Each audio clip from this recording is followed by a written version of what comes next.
자, 우리 이제 일반전표 입력부터 보도록 할 거고요. 제가 사실 테마학습을 합격상사, 그리고 기출상사, 그리고 이제 테마상사에서 회사를 3개 정도 준비를 했는데요. 오늘 절대 이렇게 못할 것 같고요. 하는 거 위주로, 좀 중요한 거 위주로 하다가 여러분들 답안을 다시 따로 공개하는 걸로, 드리는 걸로 하고, 오늘 좀 1시간 정도만 더 하고 마무리하겠습니다. 예, 원래 8시 반으로 공지됐는데 시간이 좀 많이 길어졌어요. 그죠? 자, 시작하겠습니다. 자, 먼저 합격 상사로 회사 바꾸겠습니다. 질문 바로바로 그때그때 해주세요. 저 안경 안 벗었습니다. 네, 합격 상사고요. 바꾸셨고요. 일반 전표 입력입니다. 사실 뭐 붕괴라고 하는 것이 여러분들이 입력하는 거를 제가 보여드리는 것도 되게 중요하게 생각하시더라고요. 왜냐하면 입력하는 방식이나 이런 것도 좀 보실 필요성도 있으시거든요. 그래서 좀 보여드리겠습니다. 붕괴만 설명하지 않고 입력하는 것까지 한번 보여드리도록 하겠습니다. 자, 3월 1일부터 보겠습니다. 하늘 상사의 외상 매출금 400만 원 중 100만 원은 현금으로 받고 나머지 잔액은 하늘 상사가 발행한 약속어음으로 받았다. 3월 1일인데요. 여러분, 그 외상 매출금이라고 하는 내가 회수할 채권이죠. 그걸 회수했습니다. 그러면 차변이든 대변이든 먼저 넣으시는데, 자, 대변에, 자, 외상 이렇게 치시고 엔터 치셔도 되고요. 저는 이제 코드를 잘 알고 있기 때문에 108번 이렇게 넣기도 합니다. 그래서 여러분들 그건 괜찮으시고, 자, 이런 거 이제 설명 안 하고 바로 가겠습니다. 하늘, 엔터 넘어가시고, 엔터 하면 이렇게 운반비 지급, 이렇게 위에 있는 저교가 복사가 되는데, 이거 보기 싫으면 스페이스바로 지우시면 되고요. 복사되더라도 큰 의미는 없습니다. 왜냐하면 컴퓨터라는 게 이러한 1번, 2번 이렇게 숫자로 인식하지 이러한 자연어를 인식하진 않거든요. 그래서 시험 볼 때는 큰 상관이 없습니다. 엔터, 그러니까 굳이 안 지우고 가셔도 상관이 없습니다. 자, 여기서 금액이 400만 원을 우리가 회수했다. 차변에, 자, 어음을 받았는데 하늘 상사 어음 받았습니다. 여러분 받을 이렇게 치시고요. 자, 여기다 하늘 이렇게 또 치지 마시고 바로 코드 있잖아요. 1007 바로 입력하셔도 됩니다. 그래도 더 빠르잖아요. 그렇죠? 그런 다음에 금액이 얼마입니까? 300 엔터 현금 나머지 얼마 받았다? 100만 원 받았다. 엔터. 이렇게 넘어가시면 되겠습니다.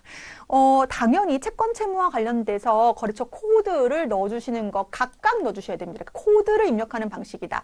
즉 아까 얘기했다시피 현금에는 하늘 상사라는 그 데이터가 들어가 있지 않은 걸로 인식한다. 프로그램은. 그래서 여러분들이 그 채권 채무 입력하실 때 어려움이 있으시다면 그냥 입력하셔도 됩니다. 시험 볼 때는 입력 안 하는 게 문제가 되는 거기 때문에 입력한 거 가지고 뭐라고 하진 않아요. 그렇죠? 그러니까 그렇게 이해를 하시고 넘어가겠습니다. 자, 3월 2일입니다.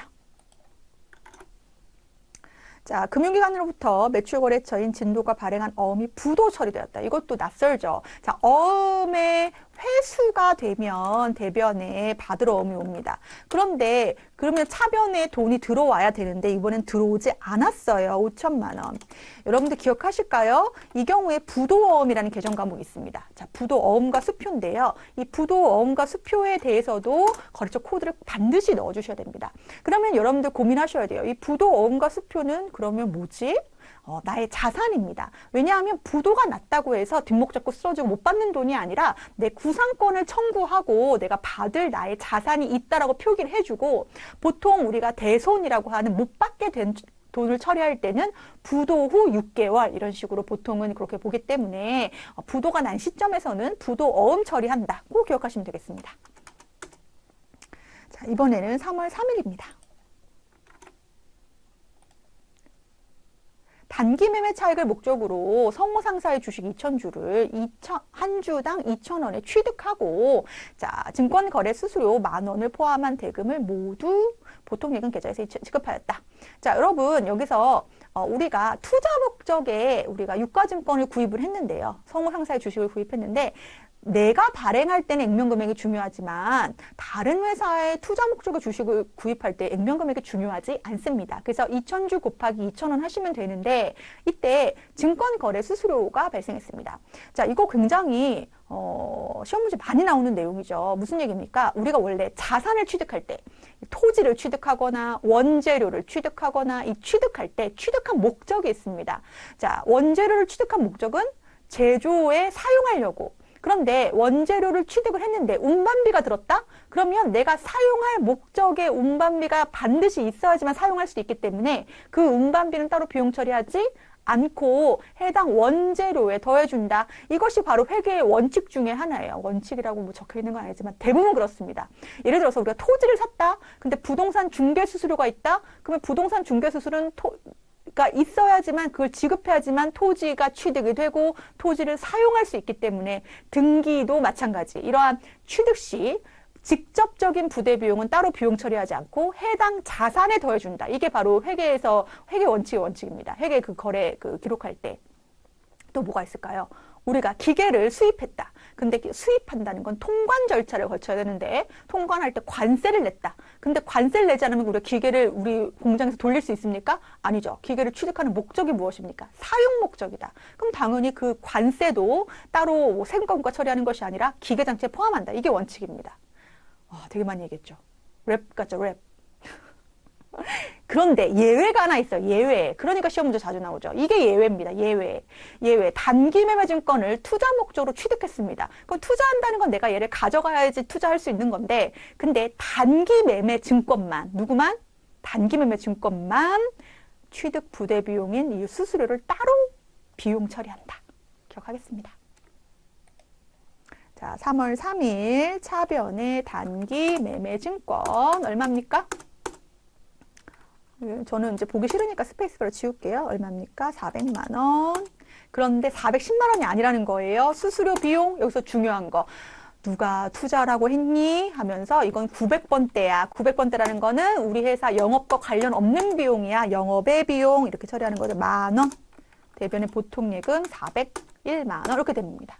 만약 해당 문제가 장기투자증권이다라고 나왔어요. 무슨 투자증권? 장기투자증권. 대표적인 게 뭐입니까? 매도가능증권 문제로 나왔습니다. 그럼 매도가능증권일 때는 여러분 401만 원으로 적어줘야 돼요. 즉 수수료 비용 따로 처리하지 않고 매도가능증권을 구입했는데 수수료가 드는 바람에 401만 원이 들었습니다 하고 401만 원 적어줘야 돼요. 이렇게 400만 원이라고 적어주는 것, 즉 취득 부대 비용인 수수료 비용을 비용으로 따로 처리하는 건 누구밖에 없다? 여러분, 단기 매매 증권밖에 없다.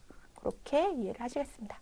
정확하죠, 여러분? 이 문제, 그러니까 자산 취득하는 문제는 꼭 잘 나와요. 예, 그래서 꼭 기억하시겠습니다.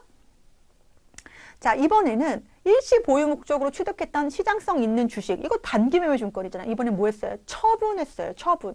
자, 취득했다. 처분했습니다. 그러면 이때도 수수료 문제가 또 나오는데, 자, 이 경우에는, 자, 조금 달라요. 그러니까 시험 문제 또 나오겠죠. 자, 분계를 한번 입력하고 보여드리겠습니다. 3월 4일. 자, 지금 취득했을 때 장부 금액이 얼마였나요? 장부 금액이 지금 8,000원으로 되어 있으니까 500주에 대한 8,000원이니까 400만 원인가요? 그럼 대변에 단기 매매 증권 얼마? 400. 자, 그런데 만약에 얘를 지금 만 원에 팔았잖아요. 그러면 얼마가 들어와야 돼요? 500만 원이 들어와야 돼요. 자, 그러면 제가 지금 그냥 이것만 있다고 쳐볼게요. 500만 원. 보통 예금 계좌가 들어왔다. 얼마? 500만 원. 그러면 대변에 단기 매매 증권 무슨 이익입니까? 처분이익이 얼마라는 겁니까? 100만 원 이렇게 되는 거죠. 100만 원. 자, 그런데 지금 보시면 뭐라고 돼 있냐면 아니다. 우리 수수료 비용이 또 들었다. 뭐 수수료, 증권회사도 돈 벌어야 되니까요. 자, 수수료 비용 얼마 들었냐면 25만 원이 들어왔다. 그래서 25만 원 빼고 들어왔다. 475만 원 들어왔다는 얘기죠. 그러면 수수료 비용 따로 처리하냐? 그렇지 않다는 거예요. 처분 이익에서 아니다. 내가 400만 원짜리를 수수료 떼고 못 떼고 475만 원 들어왔으니까 나의 진짜 이익은 100만 원이 아니다. 얼마다? 75만 원이다. 그럼 우리 아까랑 달라요. 취득할 때 단기 매매 증권을 취득할 때는 수수료 비용을 어떻게 처리했었는데 따로 비용 처리했었는데 매각할 때는 그러니까 다시 팔 때는 그 수수료 비용을 따로 비용 처리하지 않고 처분 이익이 있다면 뭐 해주고 빼주고 처분 손실이 있다면 어떻게 해준다? 더해준다. 그거 기억하시면 되겠습니다. 요거는 다른 그 경우에도 매도하는 증권에도 마찬가지라고 보시면 되겠습니다. 넘어가겠습니다. 자, 우리 신라 기업이 외상 매입금을 타인이 발행한 당좌 수표와 함께 하늘 상사한테 받은 약소거금을 배서해 지급하다. 이게 굉장히 어렵게 나와요. 말이 어려요. 말이. 내용은 어려운 게 아니에요. 뭐냐면 우리가 신라기업한테 뭐 할 돈이 있습니까? 갚을 돈이 있습니다. 외상 매입금이니까요. 채무, 부채가 250이 있으니까 갚아야 하는데 타인이 발행한 당좌수, 주머니를 뒤져보니까 타인이 발행한 당좌수표가 있대요. 그러면 이거 무슨 처리합니까? 우리 현금 처리하잖아요. 아이당당 유동현. 이게 뭐예요? 내가 발행한 당좌, 이거 우리 예전에 했었는데. 아이고. 여기다 쓰면 될까요? 뭐예요? 내가 발행한 당전 발행 수표는 당좌 예금 처리. 동현 거래처 너가 발행한 동전 발행 수표는 현금 처리. 이거 약간 일본식 한문이라서 그래요, 여러분. 얘네는 죄가 없어요. 타인이 발행한 당좌 수표는 아이당당입니까? 유동현입니까? 네, 대답하신 걸로 유동현입니다. 거래처 타인, 당신이 발행한 당좌 수표.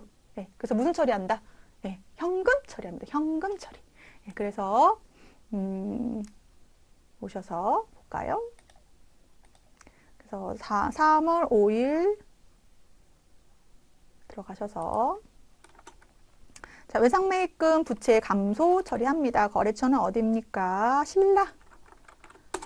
신라기업의 부채를 갚았습니다. 얼마를? 250을 갚았는데 가지고 있던 현금이 있었다. 이 현금이 타인이 발행한 당좌수표도 현금 처리 얼마? 150만 원. 그리고 나머지는 내가 가지고 있던 받을 어음을 줬다. 누구한테 받았던 거냐면 하늘상사한테 받았던 어음이 있어서 그거 줬다. 내가 직접 어음을 발행했다면 지급어음 처리하셔야죠. 지급어음. 그렇죠? 그런데 이번에는 대서양도라고 하는 것은 내가 가지고 있던 어음의 권리를 양도했다. 이렇게 이해하고 넘어가겠습니다.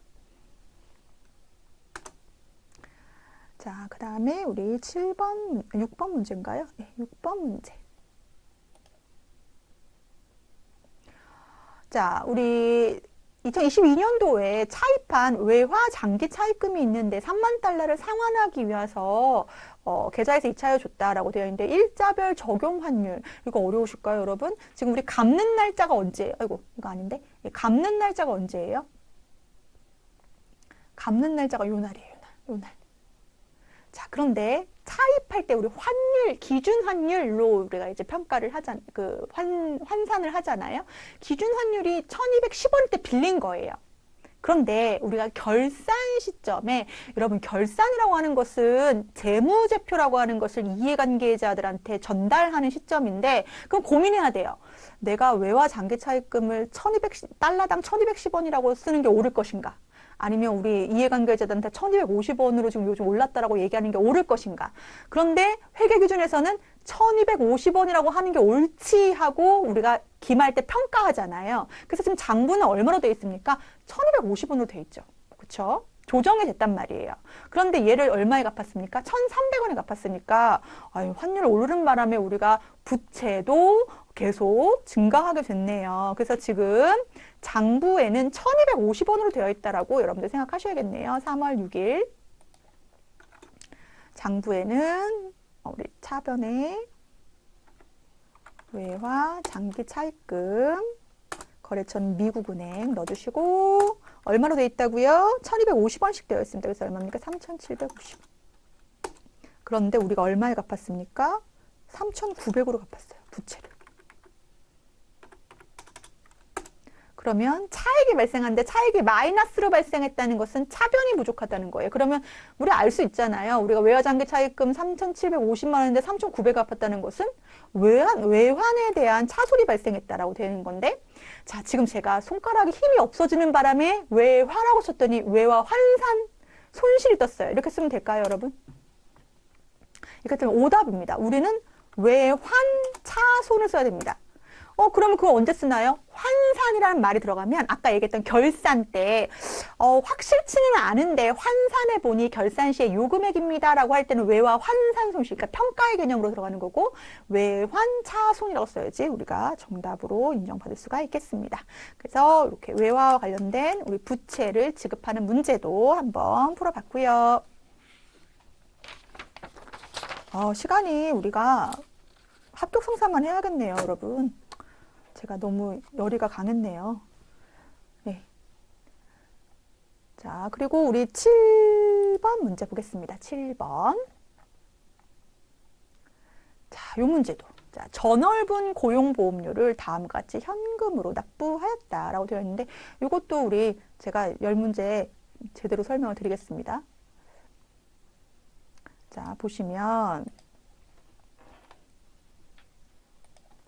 자, 우리가 급여를 기업에서 급여를 지급하죠. 급여를 누구한테 지급하면 근로자한테 지급합니다. 급여 얼마 지급하는데 급여 지급할 때 4대 보험료랑 우리가 세금 떼고 예수금 떼고 지급합니다. 예수금 떼고 뭐 보통 예금으로 지급했다. 이 형식이 이제 급여 지급시입니다.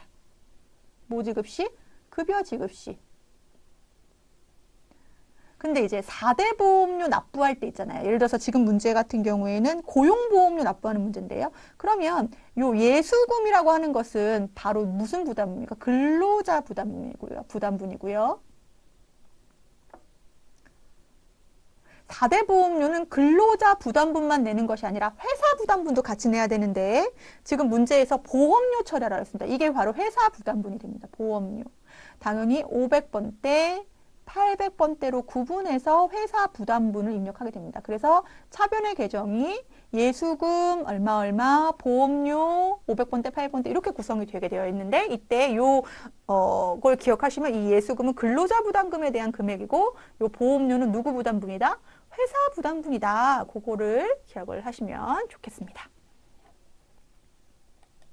자, 그래서 지금 보시면 직원부담금이라는 말이 나오고 회사 부담분이라는 말이 나오는데 이 직원부담금 금액은 합쳐서 요 27만 원이 뭐로 처리되어 있다? 지금 현재 예수금으로 처리되어 있다. 자, 3월 7일 얼마입니까? 27만 원. 자, 그리고 회사 부담분에 대해서 보험료 처리하는데 자, 500번대 보험료는 제조 원가에 속하는 우리 제조부 얼마 21만 1,000원. 그리고 800번대 보험료는 우리 본사에 속하는 얼마 11만 500원이네요. 11만 500원 처리하시고 요 금액을 대변에 뭐로 납부하였다? 현금 납부했대요. 현금 61만 500원 이런 식으로 기억을 하시면 되겠습니다. 자, 요 3월 8일 문제도 제가 설명해 드립니다. 자, 퇴직연금 문제인데요.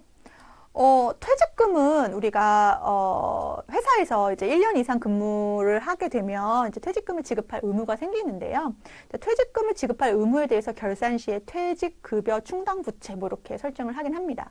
자, 그런데 국가가 보니까 이 퇴직급여를 주겠다라고 이렇게 부채로만 잡아놓고 안 주는 경우도 있다는 거예요. 그래서 뭐를 독려하기 시작했냐면 은행에 퇴직연금 상품에 가입해라. 자, 이게 무슨 얘기입니까? 퇴직급여 충당부채로 설정해 놓는다는 얘기는 내부에서 우리가 줄게 하고 약속만 해놓은 거고, 자, 외부의 금융기관에 퇴직연금 상품에 가입한다는 얘기는 확실하게 떼서 미리미리 적립해 놓는 거예요. 어디다가 안전한 금융기관에다가. 그래서 훨씬 우리 근로자들의 어떠한 퇴직금의 어떤 지급의 가능성이 완전 보장되는 게 이제 퇴직연금 제도라고 보시면 되겠는데 왜 두 가지가 있죠? 무슨 형하고? DB형하고 DC형.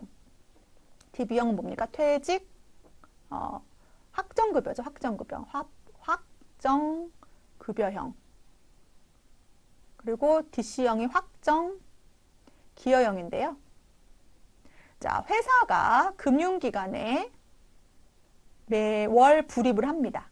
그러면 이제 근로자가 이제 나중에 퇴직을 하게 되면 그 불입한 금액을 찾아가야 되는데 이때 DB형하고 DC형의 차이가 있었어요. DB형은 뭡니까, 여러분?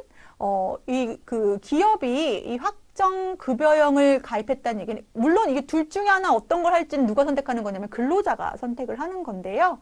자, 기업이 금융기관에 이 불입을 하게 됐을 때 이 확정급여형을 선택하게 된다는 건 근로자 입장에서 어떤 거냐면 저는 불안한 거 너무 싫어요. 퇴직금 가지고 막 이렇게 운용하다가 투자했다가 저거 나중에 노후에 퇴직금 원금 보장 못 받는 거 너무 싫어요. 그러면 저는 확정급여형으로 해주세요. 그 얘기는 뭐냐면 만약에 그 금융기관에서 이걸 가지고 뭐 합니까? 투자할 거 아니에요. 그래서 운용 수익이 날 수도 있고 뭐든 날 수 있어요. 운용 손실이 날 수도 있는데 그걸 모두 누가 책임지는 거냐면 회사가 책임지는 거예요. 이 기업이요.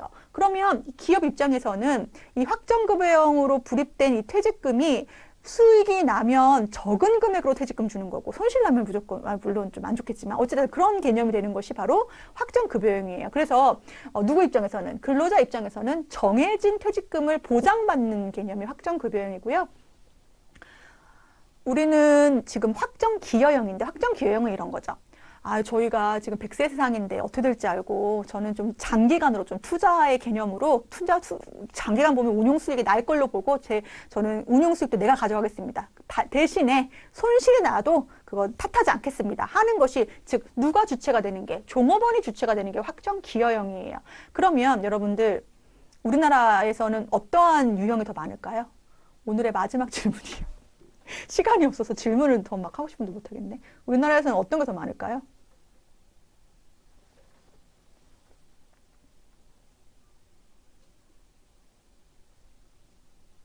여러분들은 어떤 걸 선택하셨어요?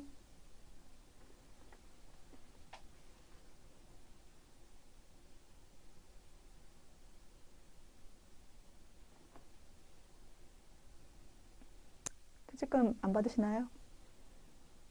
IRP는 좀 다른 거예요. IRP는 개인 연금 계좌예요. 그래서 요즘 퇴직연금 급여가 골로 들어오게 돼 있죠. 네.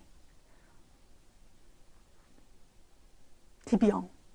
민지님, 오리지널 코리안이십니다. 네, 맞아요. 우리나라는 대부분이 DB형이고요. DC형이라고 할지라도 약간 하이브리드처럼 원금이 약간 보장되는 형식으로 가는 DC형도 있다고 하더라고요. 자, 그러면 이번 시간에 중요한 거는 회사에서는 회계 처리를 어떻게 할 것이냐. 자, 불입할 때. 불입이라고 하는 것은 매월 그 돈이 나갈 거 아니에요? 자, 그러면 DB형은 퇴직, 연금, 운용, 자산. 자, 이렇게 처리합니다. 보통, 예금 이렇게 처리합니다. DC형은 이제 회사에 그 책임이 없다고 보는 거죠. 그러니까 바로 퇴직, 급여라고 하는 비용 처리합니다. 이렇게 처리합니다. 자, 그런데 얘를 뭐 했냐면, 그다음에 결산 때 DB형은 퇴직 급여 처리를 합니다. 비용 처리를 해야죠. 하면서 그때는 뭐 잡아놓냐면 퇴직 급여 충당 부채를 잡아놓고요. 지급할 때는 퇴직연금 운용자산이 없어지면서 우리의 모두 없어집니까? 잡아놓은 부채도 없어지는 거죠. 이렇게 처리합니다.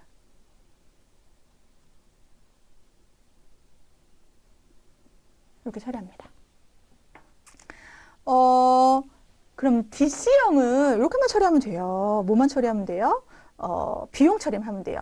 결산 때 안 해도 돼요. 이미 비용 처리했잖아요. 비용 처리를 결산 때 할 걸 미리 해버렸잖아요. 지급할 때는요, 그냥 그 금융기관하고 누구가 종업원이 그냥 가져가면 되는 거거든요. 그래서 DC형 문제가 쉽습니다. 해당 문제는 지금 DC형 문제긴 한데 수수료 비용이 하나 있네요. 수수료 비용만 처리하겠습니다. 자, 3월 8일 들어가고요. 차변에 퇴직급여. 자, 영업부니까 800번대 퇴직급여 처리하겠습니다. 800번대 퇴직급여. 얼마? 68만 원. 68만 원이 아니네요. 얼마예요? 지금 700만 원이 나갔는데 이렇게 돼 있네요. 그럼 대변부터 놔볼게요. 대변에 얼마가 나갔는데 보통 예금 700만 원이 나갔는데 이때 수수료가 있다는 거예요. 수수료 비용 얼마가? 20만 원이 수수료 비용 20만 원. 그럼 나머지가 바로 뭐가 되는 거죠? 퇴직급여가 되는 거죠. 퇴직급여 800번대 퇴직급여 얼마? 680만 원 그러나요? 680만 원. 이렇게 처리하겠습니다. 자, 9번 문제 볼까요? 9번. 자, 임시주총에서 자, 6월 29일 결의하고 이렇게 되어 있습니다. 이게 무슨 얘기입니까? 자, 주식회사는 누구의 회사입니까? 주주들의 회사입니다. 주주들의 회사인데요. 자, 주주총회에서 뭐가 결정되냐면 우리 배당금 주세요가 결정되는 건데 배당금이 우리 아까 얘기했던 이익이 누적된 이익잉여금을 처분하는 게 배당의 한 부분이라고 보시면 됩니다. 그러니까 이익잉여금의 처분이 배당이 될 수 있는 거죠. 자, 그래서 원래 배당이 되면 이렇게 되는 거죠. 자, 차변에 이익잉여금을 처분했기 때문에 차변에 미처분 이익잉여금 자본의 감소 오면서 줄게요 하고 약속하게 되면 미지급 배당금이 오고요. 요거는 이제 자본의 감소고, 요거 미지급 배당금이니까 부채의 증가 이렇게 되겠죠. 그리고 주게 되는 날 이제 미지급 배당금, 그리고 뭐 보통 예금 이렇게 나가겠죠. 그러면 이제 우리 기업이 우리 주주에게 뭐 한 거예요? 배당금을 지급한 건데 요 주주 입장에서 뭐가 발생한 거냐? 배당 소득이 발생한 거예요. 자, 그런데 해당 문제 보니까 임시주총에서 미지급한 중간 배당금, 말이 너무 어려워요. 중간 배당금은 뭔가요? 그러니까 우리가 정기주총이 있잖아요. 정기주총은 1년이 지난 다음에 2월이나 뭐 이렇게 3월이나 그때 열리잖아요. 그러면 그때가 이제 우리가 이제 정기주총이 되는 건데, 기중에 중간에 어떠어떠한 사유에 의해서 임시적으로 임시주총을 연 다음에 우리 배당금 주겠습니다. 결의를 했어요. 6월 29일 날 했고, 날짜가 좀 이상하네요. 그럼 2월 29일 날 했고 3월 9일 날 줬다. 이렇게 보시면 되는 거죠. 그래서 요거가 답이에요. 차변의 미지급 배당금, 대변의 보통 예금이 답인데, 이때 원천징수세액이 있대요. 원천징수 여러분들 아시잖아요. 뭐예요? 소득을 지급하는 자가 누가 내야 될 거? 이 주주가 내야 될 배당소득세를 미리 징수한 거예요. 이거 뭐예요? 예수금 처리하면 되겠습니다. 그래서 3월 9일 가셔서 차변의 미지급 배당금, 부채 감소, 얼마? 1,000만 원인데, 자, 대변에 우리 보통 예금에 대한 지급하기 전에 예수금 떼고 줬다. 얼마? 14% 해서 15.4% 뗀 거죠? 154만 원 뗐다. 그리고 나머지는 뭐로 지급하였다? 보통 예금으로 지급하였다. 이렇게 처리하겠습니다. 시간이 너무 빨리 가버리네요, 여러분. 자, 10번. 이 문제도 되게 자주 나오는 문제죠? 자, 주민센터에 판매용 제품을 기부하였다. 그럼 기부금 생각하시면 되고요. 원가, 시가 헷갈리시는데 요 시가가 적용될 수 있는 그 예수금, 그 부가세 관련된 문제에서는 요 시가도 중요한데 이렇게 일반 전표에 나오는 문제에서는 우리가 제품 원가로만 처리하고요. 그래서 중요한 거 있었죠. 10일 날 차변에 기부금 처리하면서 기부금 원가 얼마 200만 원 처리하면서 대변에 뭐가 없어집니까? 제품이 없어지는데 이때 유의하셔야 돼요. 반드시 적요 몇 번 넣어준다? 8번 넣어준다.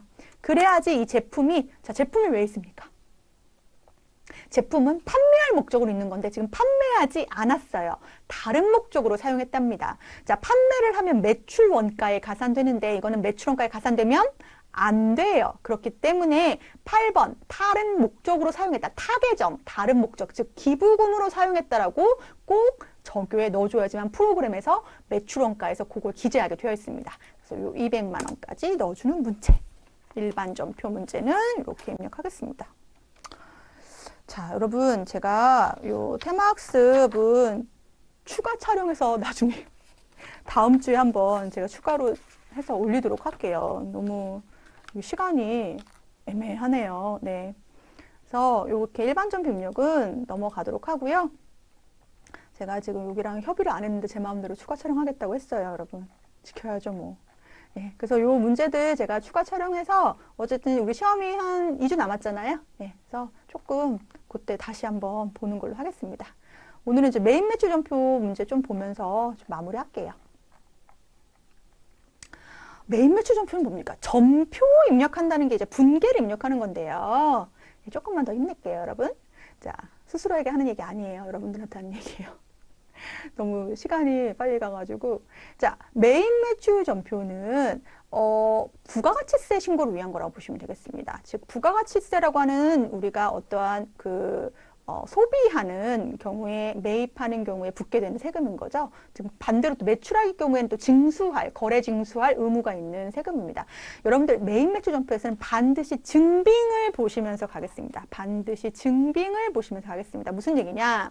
자, 첫 번째 스텝에서 볼 거는요. 내가 이걸 매입했냐? 매출했냐? 포인트를 보셔야 되는데 매출했다는 건 그 증빙을 발행했다는 뜻이고 매입했다는 건 증빙을 수취했다는 뜻이에요.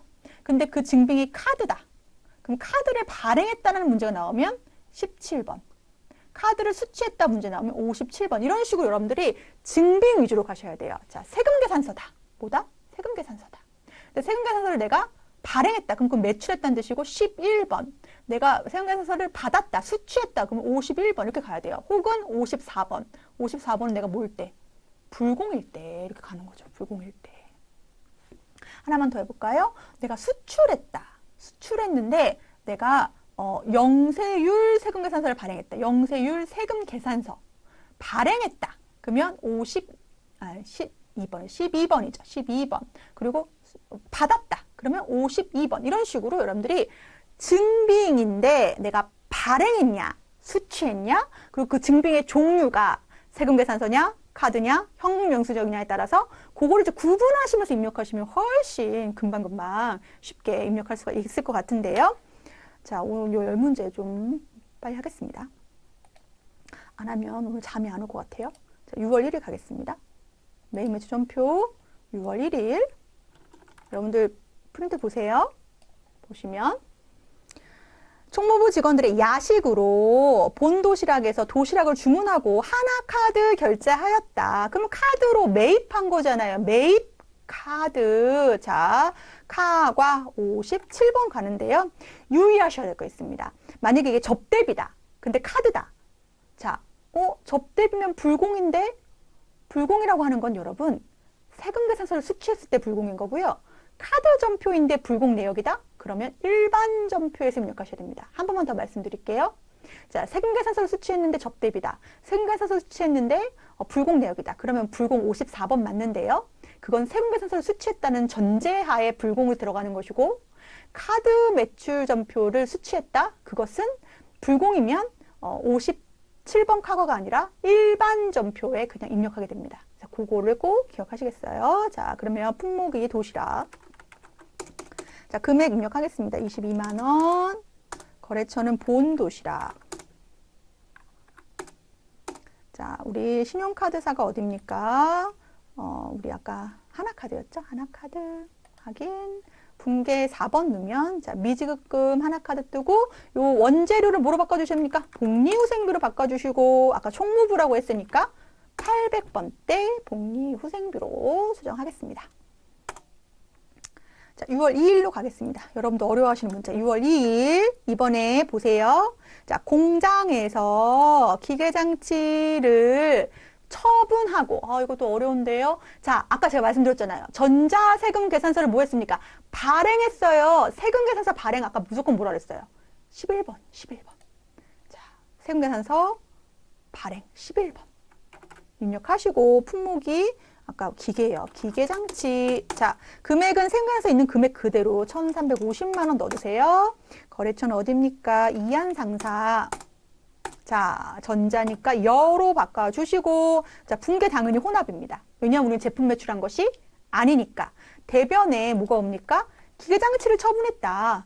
그러면 1,350만 원 처분한 게 맞는데요? 아니요. 여기 아래에서는 일반 전표처럼 장부에서 얼마로 있었는지를 봐야 됩니다. 그럼 여러분 장부에 얼마로 있었습니까? 취득가액 얼마? 5천 있었는데요. 5천 넣어주세요. 5천. 그런데 기계장치에 대한 감가상각 누계액도 있었잖아요. 그럼 얘도 장부에서 지워줘야죠. 자, 무슨 얘기냐면 자, 기계장치가 우리 장부에 있었어요. 얼마가? 5천이. 근데 거기에 대한 감가상각 누계액도 얼마가 잡혀 있었냐면 3,800이 잡혀 있었어요. 그럼 얘를 처분했어요. 그럼 장부에서 지워주라고요. 그러면 기계장치는 어디로 가야 돼요? 대변으로 가야 되고 감가상각 누계액 자체가 기계장치를 차감으로 평가해줬어요. 그럼 얘를 제거하려면 어디로 가야 돼요? 차변으로 가야죠. 차변으로 가야 됩니다. 그래서 차변에 감가상각 누계액 207번이죠. 코드 더하기 1번만 하시면 되니까 얼마? 3,800 넣어주시고 그러면 요거가 바로 장부에서 제거가 됐는데 우리가 받을 금액이 얼마입니까? 받을 금액이 1,485만 원이잖아요. 1,485만 원을 지금 현금으로 일부 받았고 지금 전표에 있어요, 여러분. 어디에 있습니까? 전표에 있어요. 여기. 현금으로 485만 원 받았고 나머지는 외상으로 돼 있네요. 그래서 차변에 현금 얼마? 485만 원. 차변에 우리 못 받은 돈 미수금 처리해야 되죠. 1,000만 원 하고 여기까지 하면 끝. 자, 그런 다음에 차액이 발생했는데 차액이 여기 플러스 차액이에요. 그럼 대변에 유형자산 처분 이익이죠. 마이너스 차익이면 유형자산 처분 손실 차변에 입력하시면 되겠습니다. 자, 또 넘어갈까요? 자, 6월 3일 원재료를 구입하였다. 이번에 뭐라고요? 여러분들 포인트는 전자생산에서 발급받았다. 수취했다. 그럼 몇 번입니까? 아까 51번. 수취했다. 자, 몇 월 며칠이에요? 6월 3일. 자, 51번. 자, 이건 불공내역이 아니잖아요. 원재료 구입했잖아요. 원재료. 자, 금액이 얼마냐면 550인데 부가세가 포함이니까 500만 원만 넣어줘요. 50 이렇게 뜨게끔 해주고 거래처는 어디예요? 영은 맞아요, 여러분? 미림, 제가 지금 프린트가 미림 상사. 자, 여 해주시고, 자, 분계는 혼합하셔야 돼요. 자, 지금 보시면 원재료를 구입한 거 맞는데요. 대변에, 자, 지금 서울에서 발행한 약소금 200만 원 배서하고 나머지만 외상했잖아요. 그러면 배서한 거 이제 바드럼에 감소 처리하는 거 맞는데 이거 수정해 주셔야 되죠. 어디로? 서울로 수정해 주시고 금액을 고칠까요? 얼마로? 200으로 고치고 대변의 나머지는 외상 매입금이다. 네, 이렇게 처리하겠습니다. 외상 매입금이다. 이렇게 처리해 주시고 자, 이번에 4번, 4일. 자, 이번에는 해외 수출을 위한 구매 확인서. 이것도 어려워요. 내국 신용장 구매 확인서. 자, 수출을 하면 혜택을 받습니다. 부가가치세가 0%가 돼요. 그러니까 누구나 0%를 적용받길 원해요. 그렇기 때문에 은행에서 확인을 받아야 돼요. 이건 정말 수출할 물건이 맞습니다. 그게 바로 구매 확인서, 내국 신용장 이런 거예요. 그래서 그게 있어야지만 0%를 적용받을 수 있는 영세율 세금계산서를 발행할 수가 있다. 이렇게 이 정도만 이해하겠습니다. 그래서 6월 4일 가셔서 영세율 세금계산서를 지금 우리가 뭐 했기 때문에 발행했기 때문에 매출로 봐야 되는 거고 영세율이 적용되죠. 수출은 직접 수출인 거죠. 세금계산서 발행 의무가 없는. 자, 12번으로 갑니다. 영세. 자, 품목은 뭡니까? 제품 몇 개? 100개를 얼마에? 70만 원에. 자, 거래처는 한국. 자, 전자 맞고요. 영세율이 지금 구매 확인서니까 이렇게 3번 선택하시고 서류번호 생략. 자, 분계는 혼합으로 가셔서 자, 지금 50%는 보통 예금 받고 그럼 3,500인 거고 나머지는 우리가 뭡니까? 나중에 받기로 한 외상 매출금이죠. 108번 외상 매출금이다. 이렇게 처리하겠습니다. 자, 5일. 자, 선물 세트를 외상으로 구입하였다. 자, 이제 이런 건데 선물 세트 외상으로 구입하면 두 가지 케이스인 거예요. 하나는 우리 직원 줄 거냐. 두 가지 케이스가 아니다. 세 가지 케이스다.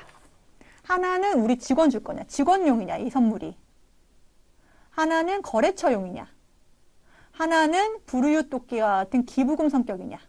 이렇게 세 가지 유형이 있을 수 있겠네요. 직원을 줄 목적으로 선물 구입했다. 그러면 과세로 인정받고 부가세 나중에 빼줄게. 거래처 선물로 준 거야? 그러면 물론 사업과 그 연관은 있지. 그렇지만 거래처 선물은 우린 공제해주지 않아. 이렇게 되는 거고. 기부금이야 좋은 일 했네. 그렇지만 이거는 사업과 유관한 게 아니기 때문에 불공이야. 이렇게 이해하시면 될 것 같아요. 네, 그래서 이렇게 정리를 해볼까요? 거래처니까 불공으로 가겠습니다. 6월 5일. 54번 불공 가셔서 선물 세트. 자, 금액이 얼마입니까? 150. 부가세가 공제 안 해준다는 의미가 뭔지 지금 설명해 드릴 거예요. 자, 자, 거래처가 어딘가요? 행복백화점. 자, 불공 사유는 우리 거래처예요. 거래처 접대비 확인. 자, 혼합으로 가셔서 외상으로 구입했다고 했으니까 자, 지금 보시면 불공의 의미가 뭐예요? 세금이 없다는 뜻이 아니에요. 세금을 내가 15만 원을 부담했지만 부가세로 인정 못 받는다는 뜻이에요. 다시 한번 보세요. 제가 이것만 보여드려요. 자, 얘를 51번을 넣었어요. 그러면 자, 보시면 부가세 대입금이 15만 원 뜨죠? 그럼 이건 나중에 공제해주겠다는 뜻이에요. 그런데 얘를 불공으로 넣는 순간 15만 원이 안 떠요. 그 얘기는 뭐예요? 공제 안 해주니까 그냥 이 금액 모두 무슨 처리해버리라는 거예요?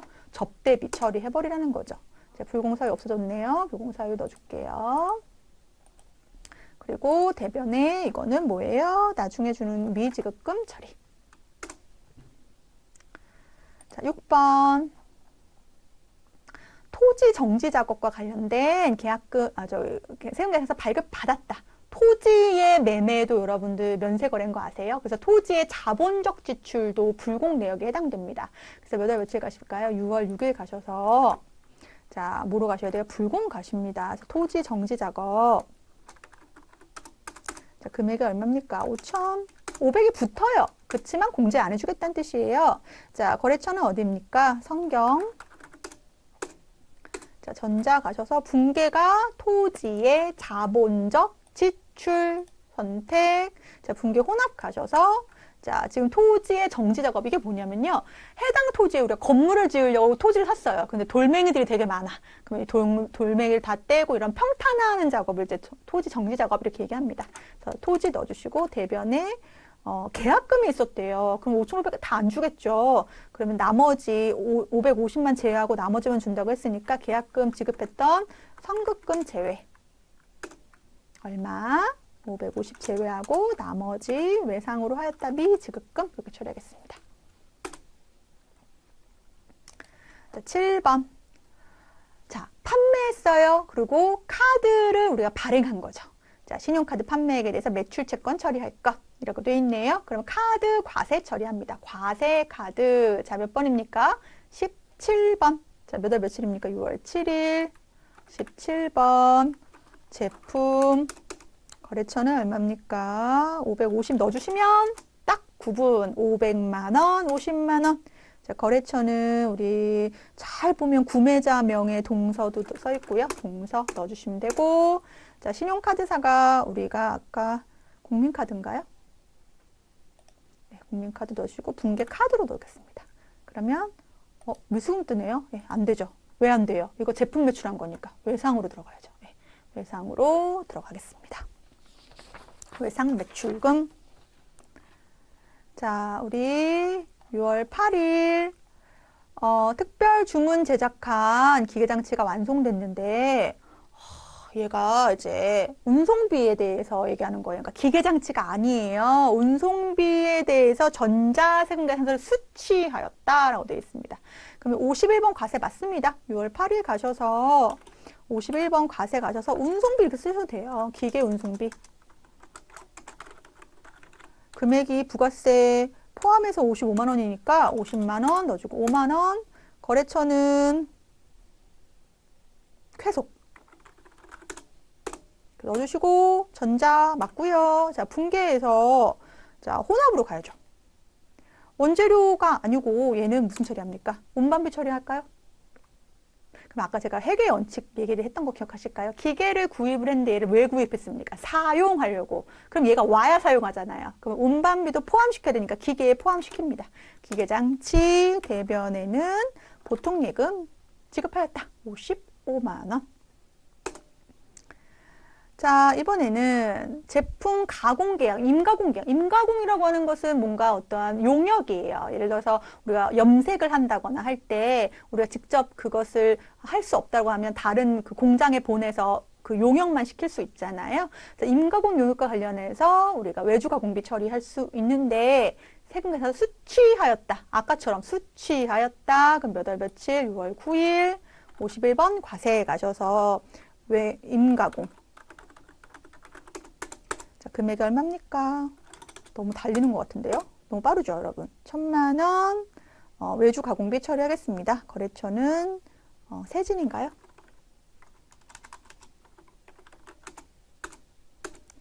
자, 전자 처리하시고 혼합 가셔서 외주 가공비 처리하시면 돼요. 500번대로.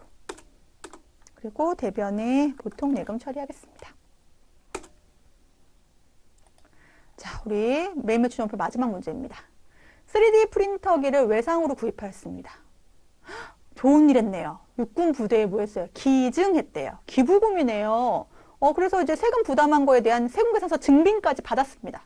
그러면 공제 받을 수 있을까요? 그렇지 않아요. 왜? 아까 얘기했죠. 사업과 무관한 지출이기 때문이다. 그래서 54번 불공으로 가시고 3D 프린터. 자, 금액이 얼마입니까? 350. 그리고 거래처는 우리 어디입니까? 용인. 전자 하시고 불공제 사유가 사업과 관련하면 지출 맞아요. 예, 분계해서 우리가 이제 외상이니까 혼합 가셔서 자, 얘를 무슨 처리한다고? 기부금 처리하시고 대변에는 우리 무슨 처리합니까? 뭐로 지급했어요? 외상이네요. 예, 미지급금 처리하겠습니다. 아, 비도 오는데 너무 달렸어요, 여러분. 지금 결산 부분이 뒤에 좀 남아 있는데요. 어차피 우리 앞에서도 우리 못한 부분이 좀 있어서 요거는 제가 이번 시간에 다 소화하기보다는 너무 달리면 힘드니까 다음 주 중으로 좀 정리해서 여기 이페스 분들한테 죄송하지만 좀 부탁을 드려가지고 한번 다시 이 부분만 촬영해서 올리는 걸로 좀 하도록 하겠습니다. 그게 낫겠죠, 여러분? 제가 답을 정해놓고 질문을 드리나요? 예. 비도 오고, 그쵸? 밤 시간에 너무 고생 많으셨어요. 저녁도 못 드시고 앉으셨죠? 제가 못 먹어서 하는 얘기는 아니고. 예. 어떠셨어요? 너무, 분량을 제가 너무 조정을 못한 것 같아요. 실무를 제가 하다 보면, 이 정도는 하고 싶다, 이걸 좀 욕심을 내다 보니까, 예. 다 나가신 거 아니죠? 계시죠? 예. 여러분, 더 할까요? 결산할까요? 손 들어보세요. 마무리 할까요? 저는 집에 늦게 가도 되긴 하는데, 여기 계신 분들 퇴근을 해야 될 것 같아가지고. 요래저래 민폐를 끼치는 것 같은데. 여러분들, 계세요?